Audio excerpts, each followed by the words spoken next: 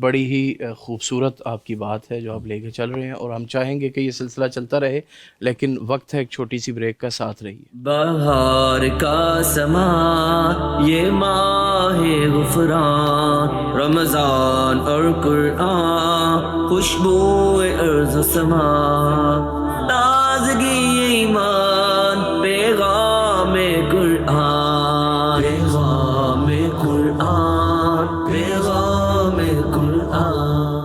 بہار کا سما یہ ماہ غفران، رمضان اور قرآن، خوشبو ارض و سما، تازگی ایمان، پیغام قرآن، پیغام قرآن، پیغام قرآن۔ ویلکم بیک ناظرین، پیغام قرآن سے ہے ٹرانسمیشن جاری ہے اور یہ سلسلہ جاری رہے گا اذان فجر تک۔ ایک کالر ہیں، ہم کالر کو لیتے ہیں، اس کے بعد سلسلہ آگے چلائیں گے۔ جی السلام علیکم ورحمۃ اللہ۔ وعلیکم السلام ورحمۃ اللہ۔ جی میری بہن کہاں سے بات کر رہی ہیں؟ فیصل آباد سے۔ ہاں جی، میں مسز اسد بات کر رہی ہوں۔ جی جی فرمائیے گا، کیا سوال ہے آپ کا؟ میرا ڈاکٹر حماد سے کوشچن ہے جی جی کہ نا ایک انسان بہت زیادہ یعنی کہ دل کا مخلص بھی ہو اور ہر لحاظ سے اس کا کردار بھی با اخلاق ہو انسان، اور وہ یعنی کہ اللہ تعالیٰ کے آگے بھی جھکنے والا اور فرما بردار ہو، لیکن اس کا جو ہے نا وہ واسطہ اچھے لوگوں سے نہ پڑتا ہو، بہت زیادہ ظالم اور تنگ دل لوگوں سے واسطہ پڑتا ہو، تو اس کے پیچھے کیا وجہ ہے؟ کیا کوئی گناہ ہے اس کا یا پھر یہ آزمائش ہے؟ یہ کیسے پتہ چلے؟ اور اس کے لیے اگر کوئی وظیفہ بھی بتا دیں تو بہت جزاک اللہ خیر۔ جی ٹھیک ہے، شکریہ کال کرنے کے لیے۔ محترم ڈاکٹر صاحب یہ کویشچن آپ کے لیے ہے۔ دیکھیں، اللہ کریم نے ہمیں جو اس دنیا میں پیدا کیا ہے نا، امتحان کے لیے پیدا کیا ہے، اور امتحان کا جو انداز ہے وہ ہر شخص سے اللہ تعالیٰ مختلف طریقے سے امتحان لیتا ہے۔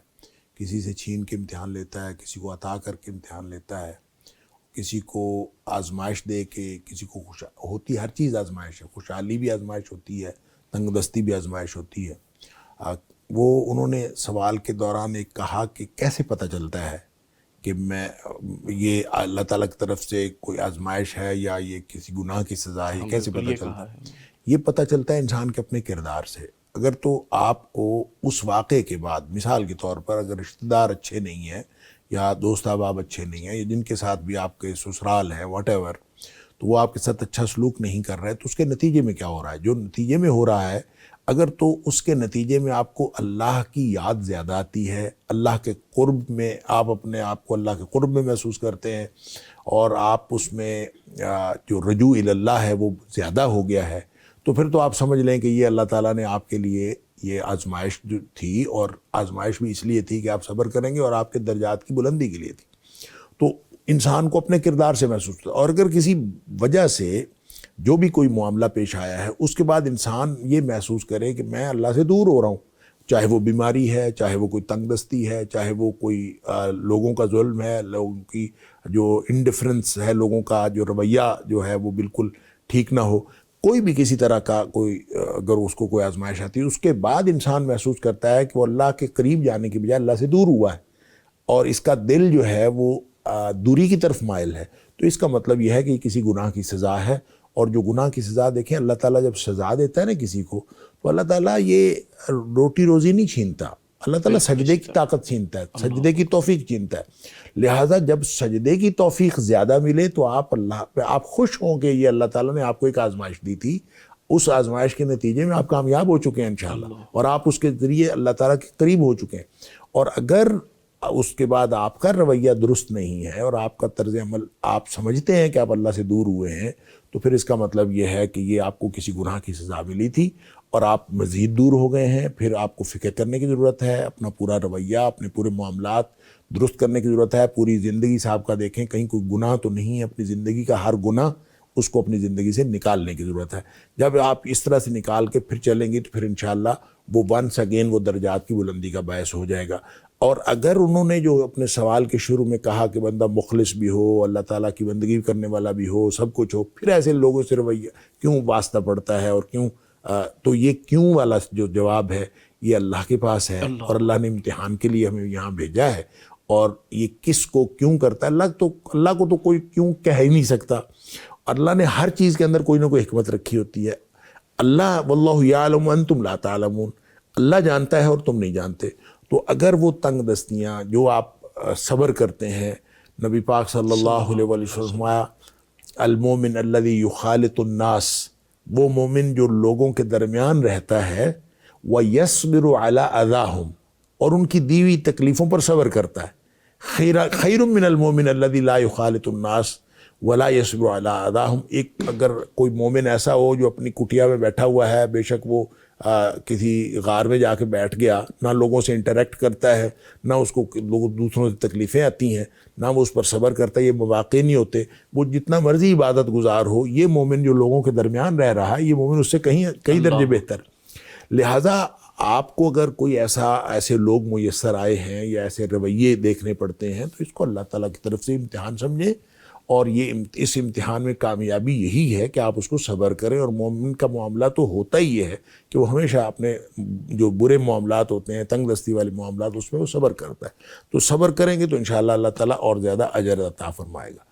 رہ گئی یہ بات کہ اس کے لیے کوئی وظیفہ، دیکھیں نبی پاک صلی اللہ علیہ وسلم نے مختلف دعائیں سکھائی ہیں. اللہم انا نجعلک فی نحورہم ونعوذ بک من شرورہم، یہ کرنا چاہیے. اسی طرح سے نبی پاک صلی اللہ علیہ وسلم نے ایک دعا سکھائی، اللہم اکفنیہم بما شئت وکیف شئت، کہ اللہ تو میری طرف سے ان کے خلاف تو کافی ہو جا، اور جیسے تو چاہتا ہے اور جتنا تو چاہتا ہے تو ان کے خلاف مجھے تو کافی ہو جا. اللہم اکفنیہم بما شئت وکیف شئت. تو اس کے ساتھ یہ بھی الفاظ بعض حدیث میں آئے ہیں، وَاصْرِفْ عَنِّي كَيْدَهُمْ وَشَرَّهُمْ، اللہ ان کا جو مکر و فریب ہے اور ان کی جو برائی ہے وہ ان سے دور کر دے. تو یہ اس طرح کی دعائیں پڑھنی چاہیے. اور پھر جو یعنی استغفار ہے، یہ عمومی طور پر انسان کے لیے آسانیوں اور فراخی کا باعث بنتا ہے. اس کا قرآن حکیم میں بھی تذکرہ ہے، حدیث کے اندر بھی ذکر ہے. تو استغفار زیادہ کریں، لا حول ولا قوت الا باللہ پڑھیں، اپنی بے بسی کا اظہار اللہ کے سامنے کریں. اور اسی طرح سے یہ جو اللہم افتح لی ابواب رحمتک، اس کا وظیفہ کیا کریں. اللہم افتح لی ابواب رحمتک، اللہ تو اپنی رحمت کے دروازے میرے لیے کھول. سبحان اللہ. تو اس کو ایک وظیفے کے طور پر، مطلب اگر تھوڑا بہت بھی طاق عدد میں پڑھ لیں تو 2-3 دفعہ بھی پڑھ لیں، 7 دفعہ پڑھ لیں، 5 دفعہ پڑھ لیں، 11 دفعہ پڑھ لیں، 13 دفعہ پڑھ لیں. تو اپنے آپ کو اس کو کوشش کریں کہ طاق عدد میں اس کو پڑھیں اور اللہ کے سامنے اپنی فریاد رکھیں. تو یہ ساری دعائیں انشاءاللہ یہ وظیفے ہیں. اللہم انا نجعلک فی نحورہم ونعوذ بک من شرورہم، اللہم اکفنیہم بما شئت وکیف شئت واصرف عنی کیدہم وشرہم. اور اسی طرح استغفار، استغفر اللہ الذی لا الہ الا هو الحی القیوم واتوب الیہ. اور اسی طرح اللہم افتح لی ابواب رحمتک. انشاءاللہ کریں گے تو اللہ تعالیٰ آسانی فرما دے گا. اور پھر ایک آسانی کا ایک اور بہت شاندار وظیفہ نبی پاک صلی اللہ علیہ وسلم نے بتایا، اللہم لا سہل الا ما جعلتہ سہلا وانت تجعل الحزن اذا شئت سہلا. تو یہ دعا پڑھا کریں. یہ تو ایسی شاندار دعا ہے، جب بھی کوئی مشکل محسوس کریں تو اس دعا کو اپنا وظیفہ بنا لیں. تو آپ دیکھیں گے کہ چند گھنٹوں میں یا چند دنوں میں جو ہے وہ ساری مشکل جو ہے کافور ہو جائے گی. تو یہ نبی کریم صلی اللہ علیہ وسلم کے یہ بتائے ہوئے وظیفے ہیں، وہی اصل وظیفے ہیں. بالکل ٹھیک. بہت خوبصورت ڈاکٹر صاحب نے جواب دیا. اور یہی پیغام ٹی وی کا امتیاز ہے کہ ڈاکٹر صاحب جیسے جید علماء کرام عوام کی اور خواص کے جو مسائل اور اشکالات اور پریشانیاں ہوتی ہیں، ان کے جو سوالات ہوتے ہیں، ان کا حل یہاں قرآن و سنت کی رہنمائی میں پیش کرتے ہیں. محترم قاری صاحب، میں آپ کی طرف تھوڑی بات کروں گا کہ اللہ تعالیٰ سے باتیں کرنا، اس کے سامنے مناجات کرنا، یہ کس طرح انسان کو روحانی طور پر مضبوط کر سکتا ہے اور توڑنے سے ٹوٹنے سے بچاتا ہے؟ اللہ رب العزت کے ساتھ مناجات کرنا اصل ہی انسان کا یہی ایک طریقہ ہے کہ وہ اللہ سے باتیں کرے. جیسا کہ اب حدیث میں ہے، نبی صلی اللہ علیہ وسلم نے فرمایا کہ جب انسان نماز پڑھتا ہے یناجی ربہ، وہ اپنے رب سے سرگوشیاں کرتا ہے. اب انسان کے دل کے اندر جو بھی چیزیں آتی ہیں، انسان اللہ سے مانگنا چاہتا ہے، انسان کے کوئی تکلیف آئی ہے تو وہ اللہ سے اپنی سرگوشی کر کے. اور مناجات کا مطلب بھی یہ ہے کہ انسان جب دنیا سے مایوس ہو چکا ہے کہ دنیا والے تکلیف دیتے ہیں، دنیا والے مشکلات میں ڈال دیتے ہیں، تو اللہ کی طرف رجوع کر کے انسان کو حوصلہ ملتا ہے. سبحان انسان کا حوصلہ بلند ہوتا ہے کہ وہ اللہ ہے اور اللہ رب العزت کی صفات کا ذکر کر کے اللہ سے مانگ کر جو ہے انسان کا وہ دل مطمئن ہوتا ہے کہ اطمینان ملتا ہے کہ اللہ رب العزت کی طرف سے اب مجھے مل چکا ہے کہ اب مشکلات کافور ہو چکی ہیں، اب کسی قسم کی دشواریاں جو نہیں رہیں گی، اور سب دشواریاں دور کرنے والا اور مشکلات دور کرنے والا بھی۔ اصل میں جب تک انسان اللہ تعالیٰ کی ہر لحاظ سے معرفت حاصل نہیں نہ کرتا تو اس طرح سے پھر انسان کا دل بھی مطمئن نہیں ہوتا۔ اب انسان اگر اللہ تعالیٰ سے مناجات کرنا چاہتا ہے تو جو ٹوٹا ہوا ہے بالکل ہی جو ہے وہ دنیا سے نا امید ہو چکا ہے کہ دنیا والوں نے تو ہر چیز کو، ہر معاملات میں اتنی تکالیف دی ہیں، تو جب اللہ کی صفات کو وہ تسلیم کرتا ہے، معرفت حاصل کرتا ہے اور ان صفات کے ذریعے اللہ تعالیٰ کو پکارتا ہے تو اللہ تعالیٰ خود ہی اس کے دل کے اندر ایسے اطمینان، سکون پیدا کرتا ہے کہ کسی اور چیز سے وہ حاصل ہی نہیں ہوتا۔ ہاں، انسان کے لیے اللہ تعالیٰ نے مختلف اوقات بنا دیے، مختلف طریقے بنا دیے نماز کے اندر بھی، اور خاص طور پہ جب انسان سجدے میں جاتا ہے تو حدیث پاک میں ہے اقرب ما یکون العبد عند ربی، اللہ کے سب سے قریب ترین انسان تب ہوتا ہے جب وہ سجدے میں ہوتا ہے۔ سبحان اللہ۔ تو اس لیے فاکثروا فیہ الدعاء، کہ اس سجدے کے اندر جا کے پھر دعائیں، پھر اللہ کو پکارنا، پھر اللہ کو آوازیں دینا کہ کیا مانگنا ہے وہ اللہ سے مانگنا اور زیادہ کرنا چاہیے۔ بالکل ٹھیک۔ انسان نے اپنی جبین کو، اپنے ماتھے کو اب زمین پہ رگڑ دیا، زمین پہ رکھ دیا کہ اب میرے پاس کچھ بھی نہیں بالکل اور کسی کا سہارا نہیں۔ جب اللہ کے گویا اللہ کے قدموں کے اندر جو ہے نا اپنا سر رکھ کے اللہ تعالیٰ جب انسان پکارتا ہے تو پھر اللہ رب العزت کے قریب ترین ہوتا ہے۔ اب اس موقع پہ اور زیادہ جو ہے وہ اللہ کو کہ دعائیں کی جائیں، اللہ کو پکارا جائے، جو مناجات ہیں، جو دل میں جو بھی چیزیں ہیں، بالکل ٹھیک، خواہشات ہیں، وہ اللہ تعالیٰ کی سے طرف مانگی رجوع جائیں۔ کرنا چاہیے اور دل کی گہرائیوں سے۔ ایک کالر ہے جی، السلام علیکم ورحمۃ اللہ وبرکاتہ۔ وعلیکم السلام جی محترم نور علی صاحب لاہور سے، فرمائیے۔ بھائی جان، میں پوچھنا چاہتا ہوں کہ میں نے نا 12 سال پہلے نا اپنی بیگم کو طلاق دی ہے زبان سے۔ جی جی۔ تو اب کچھ دن پہلے انہوں نے آئی ڈی کارڈ بنوا لیا میرے نام پہ۔ کیا کر لیا ہے؟ آئی ڈی کارڈ بنوایا ہے۔ آئی ڈی کارڈ بنوایا ہے، اچھا۔ ہاں جی، اس نے بنوایا ہے اپنا آئی ڈی کارڈ میرے نام پہ۔ اچھا۔ اور اللہ نے کرے میں نے زبانی طلاق دی ہے 12 سال پہلے، ٹھیک ہے، لکھ کے نہیں دی۔ اس کا کوئی مسئلہ تو نہیں ہے؟ ڈاکٹر صاحب ان کے سوال کو سمجھنے کے لیے کوئی بات ایڈ کریں گے؟ اور نہیں، آپ نے جب طلاق دے دی اور عدت گزر گئی تو وہ تو آپ کی نکاح سے نکل گئی، تو پھر اب کیا ایشو ہے؟ اب کیوں آپ کے نام کا شناختی کارڈ بن رہا ہے؟ پتہ نہیں، وہ تو نادرا والے تو کہتے ہیں بھی شوہر کے ٹائم کے علاوہ بنتا ہی نہیں ہے، شوہر کا ادھکار لگے گا تو بنے گا، لیکن انہیں بنوا لیا ہے۔ نہیں، وہ اصل ٹھیک ہے، آپ کی کال کرنے کا شکریہ، بہت شکریہ۔ اچھا جی، گزارش اصل میں یہ ہے کہ ان کا ایشو یہ ہے کہ وہ سمجھتے ہیں کہ صرف جو زبانی طلاق دے دی ہے وہ طلاق شاید نہیں ہوئی، اس لیے نادرا والے کہتے ہیں کہ آپ کا شناختی کارڈ شوہر کے ساتھ بنے گا۔ اصل میں ان کو قانونی کارروائی کرنے کے لیے طلاق نامہ چاہیے، اور طلاق نامے کے بغیر نادرا سے تو ان کا ریکارڈ آف نہیں ہوگا نا۔ بالکل ٹھیک۔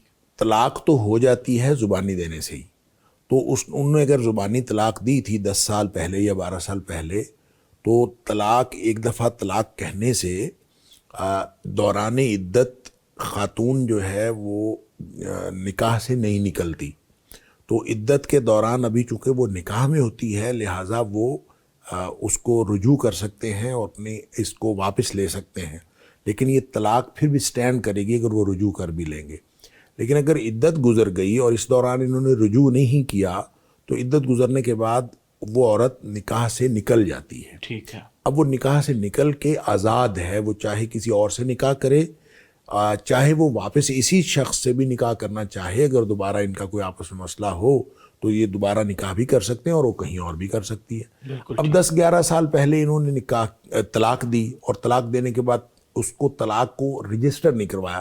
یہ اب قانونی ضرورت ہے ہمارے پاکستان کی, وہ نادرہ کی ضرورت ہے. وہ طلاق نامہ آپ کو رجسٹر کرانا پڑتا ہے, پھر آپ کو جو نادرہ کے ریکارڈ تھے وہ مائنس ہو جائے گی, پھر وہ اپنا شناختی کارڈ کسی اور کے ساتھ بنائے جیسے مرضی بنائے. لہٰذا انہوں نے چونکہ رجسٹر نہیں کروایا اور ان کو بتایا نہیں ہے, اب ان کا خیال یہ ہے کہ یہ شناختی کارڈ ان کے ساتھ بن جائے یا انہوں نے بنوا لیا ہے, بالکل غلط کیا ہے.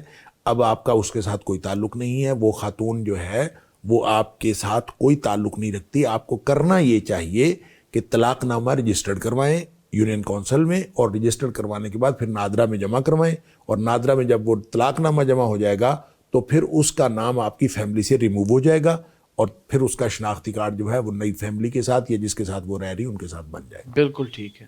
ڈاکٹر صاحب محترم, ابھی الودود اللہ تعالیٰ کے نام کا میں نے آپ کے سامنے ذکر کیا. قرآن کریم میں اللہ رب العزت والجلال بار بار اپنی صفات کا تذکرہ فرماتے ہیں. کیوں فرماتے ہیں؟ قرآن اللہ کا کلام ہے, اس میں ہمارے لیے, انسانیت کے لیے کیا پیغام ہے؟ دیکھیں, میں نے تو پہلے ہی عرض کیا تھا کہ یہ ساری صفات جو ہیں, اللہ کی صفات تو اتنی ہیں کہ 7 سمندر اگر سیاہی بن جائیں اور دنیا کے جو درخت ہیں وہ سارے قلم بن جائیں تو اللہ تعالیٰ کی صفات ختم نہیں ہو سکتی.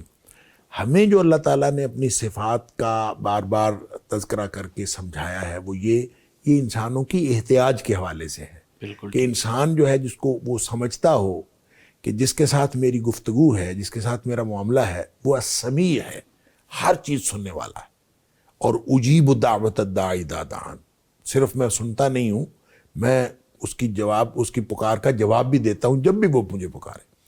اب اگر کسی شخص کو یہ معلوم ہے کہ میں ایک ایسی ہستی کے ساتھ منسلک ہوں جو ہستی ہر وقت سننے والی ہے, اور بصیر دیکھنے والی بھی ہے, خبیر الخبیر بھی ہے, ہر طرح کی خبر رکھنے والا ہے, تو میں اس کے ساتھ میں جب بھی پکاروں گا وہ میری بات سنے گا.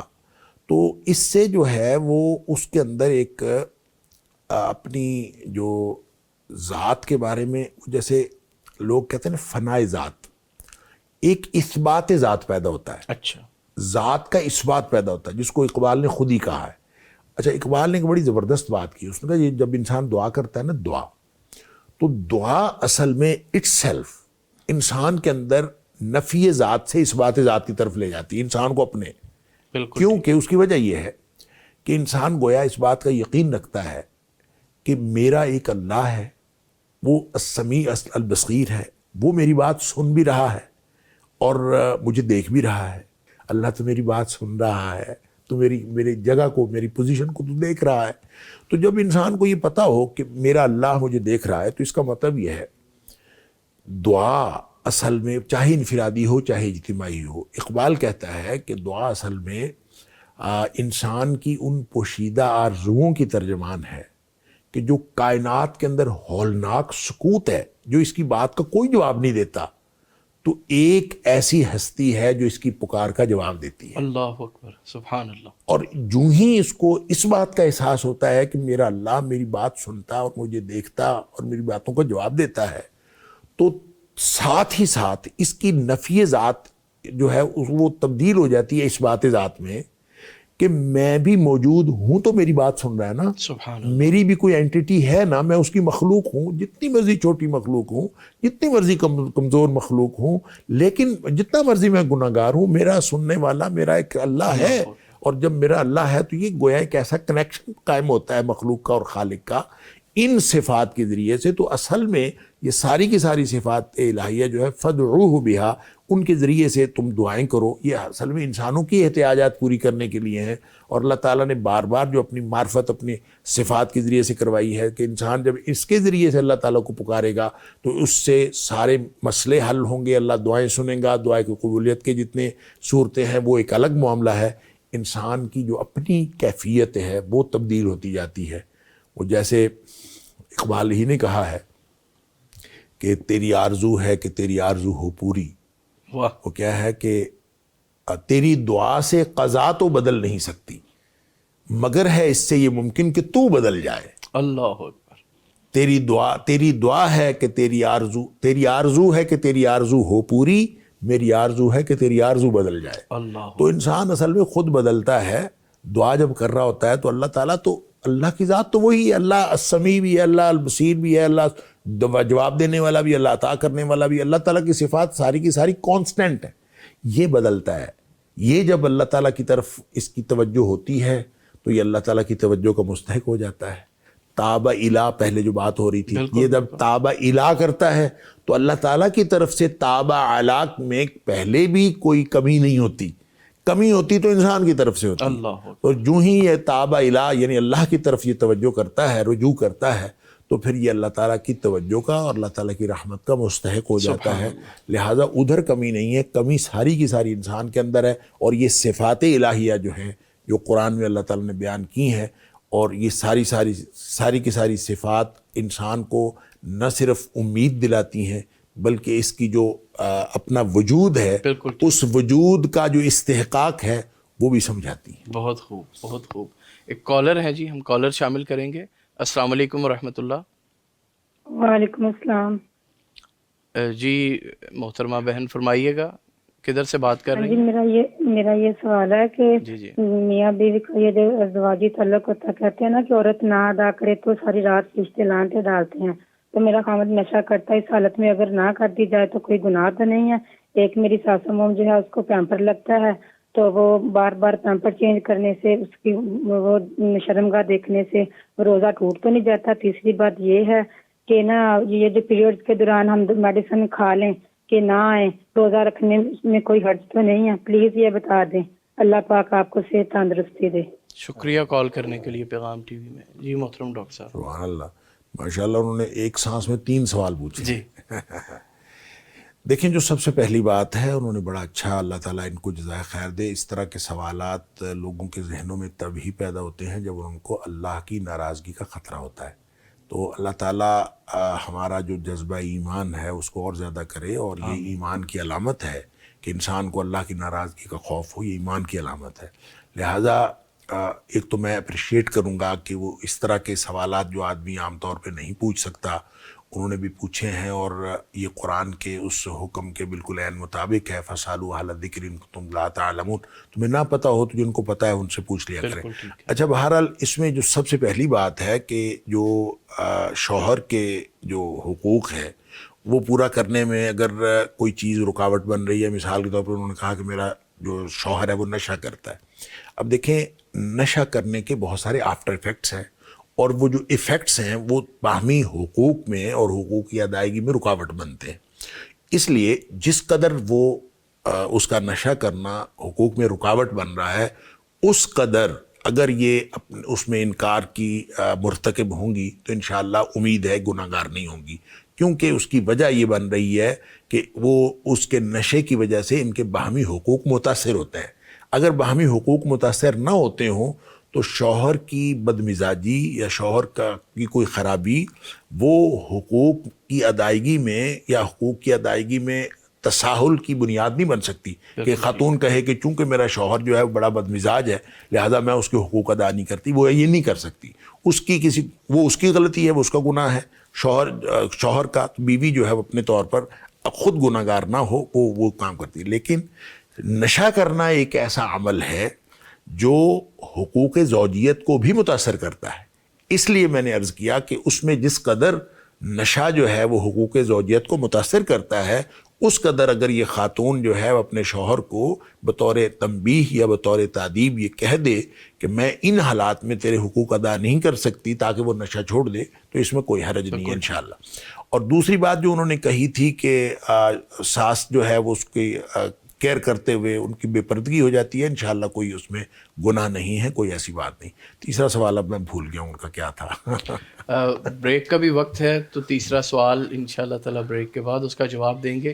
ساتھ رہیے, بریک کے بعد ملاقات ہوتی ہے. Stay with us. بہار کا سما یہ ماہ غفران, رمضان اور قرآن خوشبو ارض و سما, تازگی ایمان پیغام قرآن, پیغام قرآن, پیغام قرآن. بہار کا سما یہ ماہ غفران, رمضان اور قرآن خوشبو ارض و سما, تازگی ایمان پیغام قرآن, پیغام قرآن, ویلکم بیک ناظرین. پیغام قرآن سے ٹرانسمیشن جاری ہے. بریک میں جانے سے پہلے آپ احباب کے سوالات بھی لیے جا رہے تھے اور محترم ڈاکٹر حماد لکھوی صاحب ان سوالات کے جواب بھی دے رہے تھے. اللہ تبارک و تعالیٰ کی پہچان کے حوالے سے بھی رہنمائی ہو رہی تھی. ڈاکٹر صاحب محترم، بریک میں جانے سے پہلے ایک کویسچن ہماری ایک بہن نے کیا تھا، اس کا جواب رہ گیا تھا کہ خاتون اپنے پیریڈز کو روکنے کے لیے میڈیسن یوز کر سکتی ہے کہ روزے رکھ سکے؟ اچھا، میرے خیال میں یہ ایک تکلف ہے. اللہ تعالیٰ نے جب خواتین کو یہ اجازت دی ہے کہ وہ روزے نہ رکھیں اور دوسرے دنوں میں گنتی پوری کر لیں، تو یہ دوائی لینے کا اور اپنے مینسز کو روکنے کے لیے کوشش کرنے کی کوئی پھر توق نہیں بنتی اور ضرورت نہیں ہے.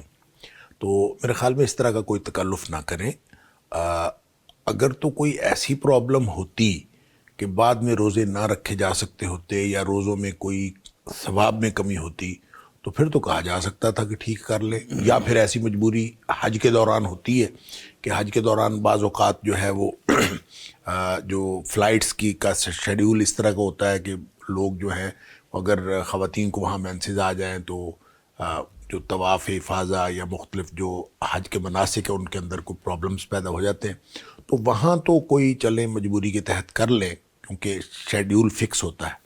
تو یہاں اللہ تعالیٰ نے سہولت پہلے ہی دے رکھی ہے اور اس سہولت سے فائدہ اٹھانا چاہیے اور خام خواہ اپنے آپ کو کسی پیچیدگی میں مبتلا نہیں کرنا چاہیے، کیونکہ جب وہ دوائی کھاتے ہیں تو پھر وہ نیچرل پیریڈز نہیں رہتے، اس کے اندر کچھ نہ کچھ جو ہے وہ ڈیفیکٹ آتا ہے اور شیڈیول کے اندر گڑبڑ ہوتی ہے. تو اس سے بچنا چاہیے اور اپنے آپ کو نیچرل رکھنا چاہیے جتنا زیادہ قدرتی طور پر ہو. اور شریعت نے جب اجازت دی ہے تو پھر میرے خیال میں اس طرح کی کوئی ضرورت نہیں ہے. بالکل ٹھیک ہے. اس بہن کا بھی شکریہ جس نے یہ کویسچن کیا، ہمت کی اور باقیوں کے لیے بھی رہنمائی کا ایک سبب بنا. کالر ہیں جی ایک اور. السلام علیکم ورحمۃ اللہ. جی ساہیوال سے محمد اقبال صاحب، فرمائیے گا کیا پوچھنا چاہتے ہیں؟ جی میں وہ اپنا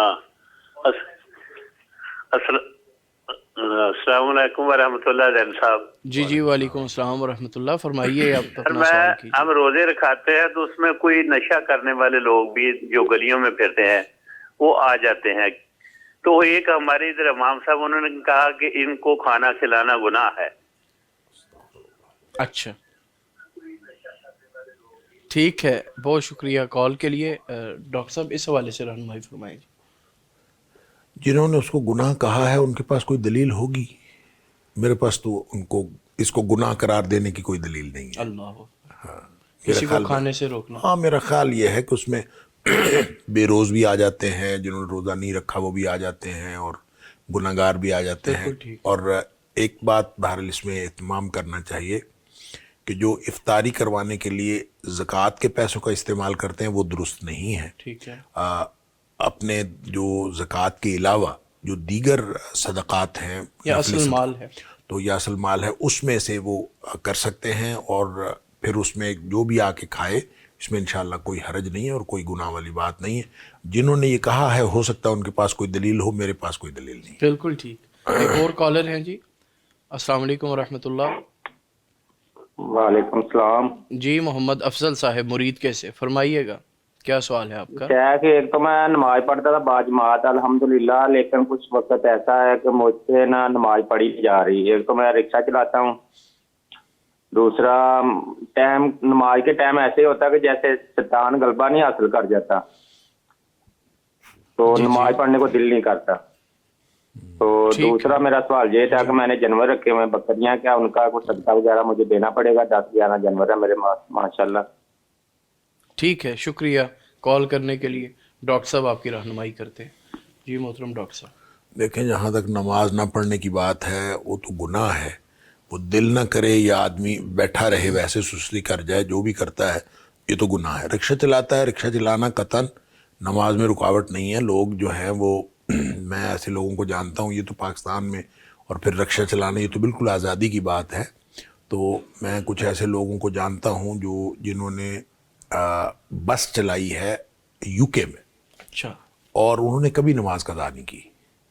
بہت خوب. یعنی انہوں نے بس چلانے، حالانکہ بس کا ایک ٹائم ہوتا ہے اور ٹائم کے مطابق انہوں نے جانا ہوتا ہے، پھر واپس آنا ہوتا ہے، تو انہوں نے بہرحال اپنی نماز کا اہتمام اس طرح سے کیا ہوا تھا تو کہ وہ کبھی بھی نماز اپنی قضا نہیں ہونے دیتے تھے۔ تو جب بس جس میں ٹائمنگز کا بھی خیال رکھنا ضروری ہوتا ہے، اس میں بھی اگر نماز پڑھی جا سکتی ہے اور پابندی کی جا سکتی ہے، تو رکشہ چلاتے ہوئے پابندی نہیں ہو سکتی، یہ تو صرف بہانہ ہے۔ اور اگر دل نہیں کرتا اعوذ پڑھیں، اپنے آپ کو دیکھیں کوئی گناہ ایسا تو نہیں ہو رہا جس کی وجہ سے اللہ تعالیٰ بطور سزا سجدے کی توفیق چھین رہا ہے، یا کوئی ایسا معاملہ ہو تو اپنی زندگی کا جائزہ لیں اور اپنے گناہوں سے توبہ کریں، تو انشاءاللہ یہ جو سستی ہے نماز کی آہستہ آہستہ یہ بہتر ہو جائے گا۔ اور کوشش کریں اس وقت ہر کام چھوڑ دیں اور اپنے آپ کو یہ سمجھائیں کہ میں اس دنیا میں میرے وجود کا جواز ختم ہو جائے گا اگر میں اللہ کی بندگی سے منہ پھیر لوں گا۔ تو اس کی اللہ کی بندگی کا سب سے پہلا جو عمل ہے وہ تو نماز ہے۔ تو جب اس طرح اپنے آپ کو سمجھائیں گے تو، اور اعوذ پڑھیں خاص طور پہ چونکہ شیطان حملہ کرتا ہے، اپنے آپ کو اعوذ پڑھ کے دم کریں اور پھر سورہ فاتحہ، آیت الکرسی اور چاروں کل کا دم کریں، انشاءاللہ شیطان کا غلبہ جو ہے اور اس کا حملہ وہ پیچھے ہٹ جائے گا اور اللہ تعالیٰ آپ کو اس کی توفیق عطا فرما دے گا۔ دوسرا کویسچن تھا ان کا کہ میرے 10-11 جانور ہیں۔ اچھا، یہ جانوروں والا یہ مختلف لوگ سوال پوچھتے ہیں رمضان میں، اور بھی کہیں کسی نے پوچھا میرے سے، بڑی حیرت ہوئی مجھے۔ یہ عجیب مسکنسیپشن ہے معاشرے کے اندر کہ جیسے یہ کہا جاتا ہے کہ صدقۃ الفطر جو ہے وہ گھر میں آنے والے ہر فرد کا دیا جانا ضروری ہے، اور اگر ایک بچہ جو ہے وہ نیا بھی پیدا ہو گیا تو اس کا بھی۔ اچھا، لوگوں نے اس میں جانور بھی شامل کیے ہوئے ہیں اور وہ سمجھتے ہیں کہ شاید جو جانور ہیں ان کی طرف سے بھی صدقۃ الفطر دینا ہے۔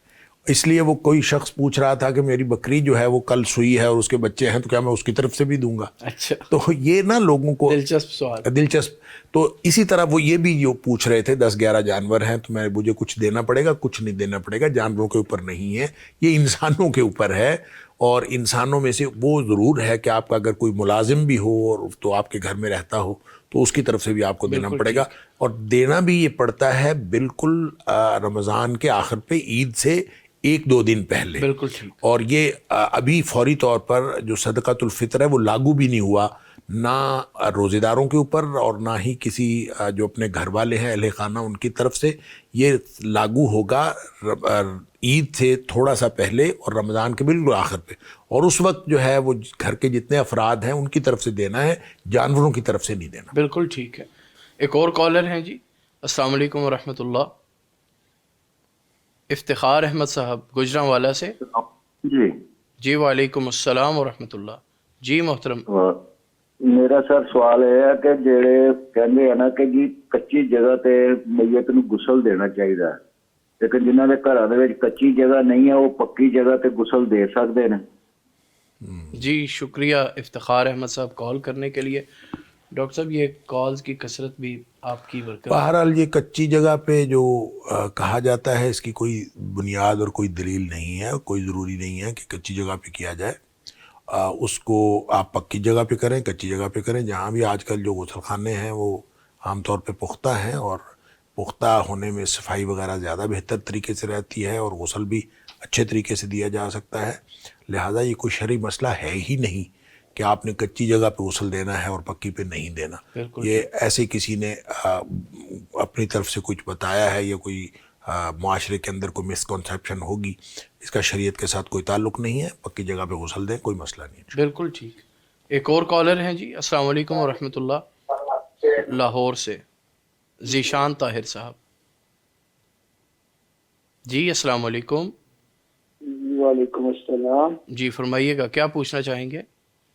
میرا نا پروفیسر صاحب سے سوال ہے، اگر روزہ چھوڑنے سے اس کے بارے میں کیا فضیلت ہے، اور دوسرا سوال یہ ہے کہ سحری کون سے وقت میں کرنی چاہیے؟ ٹھیک ہے، کال کرنے کے لیے شکریہ۔ پہلا سوال کیا تھا ان کا؟ پہلا سوال میں بھی صحیح نہیں سن پایا۔ نہیں، وہ تو آپ کو دوہرا لینا چاہیے۔ کوئی مسئلہ نہیں۔ دوسرا سوال ان کا سوال یہ تھا سحری کس وقت کرنی چاہیے؟ دیکھیں سحری نبی پاک صلی اللہ علیہ وسلم بالکل آخر وقت میں کرتے تھے۔ ایسا نہیں ہے کہ رات کو 2 بجے آپ اٹھ کے کھانا کھا کے سو جائیں کہ میں نے سحری کر لی ہے۔ سحری جو ہے بالکل آخر وقت پہ کرنی چاہیے۔ آخر وقت سے مراد جو اذان فجر ہے اس سے ذرا پہلے. تو آپ کوئی آدھا گھنٹہ پہلے کر لیں, کوئی 20 منٹ پہلے کر لیں, تو بالکل جو آخری وقت ہے وہی سحری کا درست وقت ہے. محترم قاری صاحب, اللہ تعالیٰ کی ذات کے پہچان کے حوالے سے بات ہو رہی تھی. میں چاہوں گا کہ آپ اس ٹاپک کو بڑے اختصار کے ساتھ مکمل کریں اور ایک نصیحانہ سی بات کریں کہ ہم اللہ تعالیٰ کی طرف رجوع اس کو کس طرح کریں اور خالق کی جو پہچان ہے وہ انسان کو کیسے معرفت مستقل نصیب رہے. الحمدللہ, اللہ تعالیٰ کی معرفت کا ہونا جو ہے وہ ضروری ہے کہ جب تک انسان کو اللہ تعالیٰ کی معرفت نہیں ہوتی اس طرح سے انسان اللہ کی طرف پھر متوجہ نہیں ہوتا. جتنی زیادہ معرفت ہوگی, اللہ تعالیٰ کی پہچان ہوگی, اتنا ہی وہ زیادہ اللہ کی طرف متوجہ ہوگا کہ وہ میرا خالق ہے, میرا مالک ہے, میرا سننے والا ہے, میری دعاؤں کو سننے والا ہے.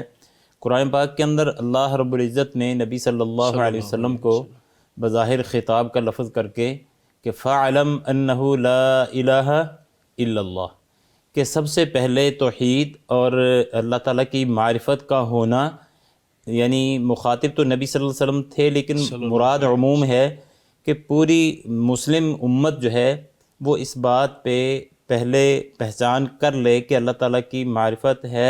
اللہ تعالیٰ, اب ڈاکٹر صاحب نے بہت باریکی کے ساتھ جو ہے نا وہ معرفت اور علم کی جو فرق واضح کر دیا تھا.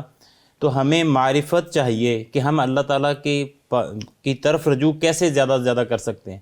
آپ یاد رکھیں کہ کوئی چیز انسان کو جتنی زیادہ اچھی لگے گی, جتنی بھلی لگے گی, جتنی اس کو پسند ہوگی, وہ اس کی طرف زیادہ مائل ہوگا. کوئی جو ہے نا اس کے استعمال کی چیز ہے, کوئی گاڑی ہے, کوئی بھی چیز ہے, تو اللہ تعالیٰ کی پہچان جتنی آپ زیادہ کرتے جائیں گے آپ اللہ تعالیٰ کے اتنا قریب ہوتے جائیں گے, اور زیادہ اللہ تعالیٰ کے قریب ہوتے جائیں گے کہ جتنی اللہ تعالیٰ کی صفات کے ذریعے, اللہ تعالیٰ کے ناموں کے ذریعے جتنی آپ کی معرفت بڑھتی جائے گی, آپ کے کہ اللہ تعالیٰ ہر لحاظ سے, ہر جگہ پہ, ہر مشکل میں, ہر کام میں اللہ تعالیٰ کے سامنے ہوں, اور یہ اللہ تعالیٰ کی تمام صفات جو ہے نا ان کا احاطہ کیے ہوئے کہ انسان جو ہے وہ ہر وقت اللہ تعالیٰ کی نظر میں ہے. بالکل ٹھیک. تو میں جب تک اللہ تعالیٰ کے سامنے ہوں, جس طرح زیادہ میں اللہ تعالیٰ کی پہچان کروں گا مجھے اللہ یاد بھی زیادہ آئے گا, ہر وقت یاد آئے گا, اور جتنا یاد زیادہ آئے گا اتنا ہی اللہ تعالیٰ کے ہاں وہ قبولیت اور قرب بھی زیادہ ملے گا. جزاک اللہ, اللہ تعالیٰ آپ کو جزائے خیر دے. بہت اچھے سے آپ نے رہنمائی کی. ڈاکٹر صاحب آپ کی آمد کے لیے شکریہ, آپ نے آج ہمیں قیمتی وقت دیا. محترم قاری صاحب آپ کا شکریہ. ڈاکٹر صاحب میں چاہوں گا کہ آپ اختتامی دعا فرما دیں, 2-3 منٹ باقی ہیں. یا رب لک الحمد کما ینبغی لجلال وجہک وعظیم سلطانک. یا رب لک الحمد کما ینبغی لجلال وجہک وعظیم سلطانک. یا رب لک الحمد کما ینبغی لجلال وجہک وعظیم سلطانک. اللہم صلی علی محمد وعلی آل محمد کما صلیت علی ابراہیم وعلی آل ابراہیم انکا حمید مجید. اللہم بارک علی محمد وعلی آل محمد کما بارکت علی ابراہیم وعلی آل ابراہیم انکا حمید مجید. ربنا آتنا فی الدنیا حسنة وفی الآخرة حسنة وقنا عذاب النار. اللہم احسن عاقبتنا فی الامور کلها واجرنا من خزي الدنيا وعذاب الآخرة. اللهم أجرنا من خزي الدنيا وعذاب الآخرة. اللهم رحمتك نرجو فلا تكلنا إلى أنفسنا طرفة عين وأصلح لنا شأننا كله لا إله إلا أنت ولا إله غيرك. اللهم أصلح لنا ديننا الذي هو عصمة أمرنا وأصلح لنا دنيانا التي فيها معاشنا وأصلح لنا آخرتنا التي فيها معادنا واجعل الحياة زيادة لنا في كل خير واجعل الموت راحة لنا من كل شر.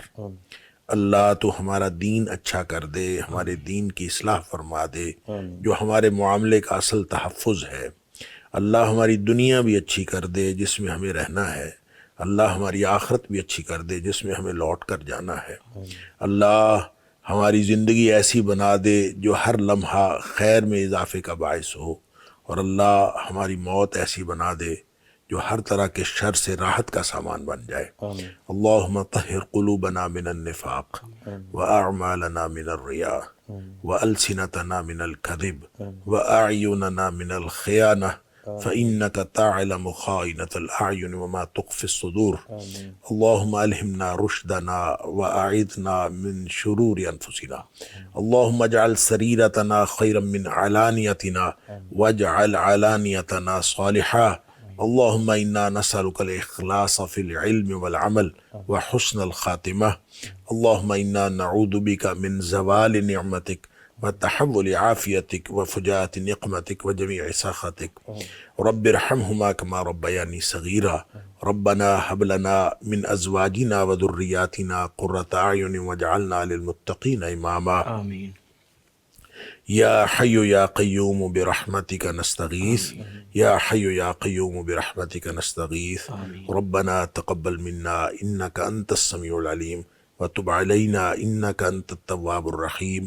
وصلی اللہ تعالی علی خیر خلقی محمد وآلہ وصحبہ اجمعین. آمین آمین.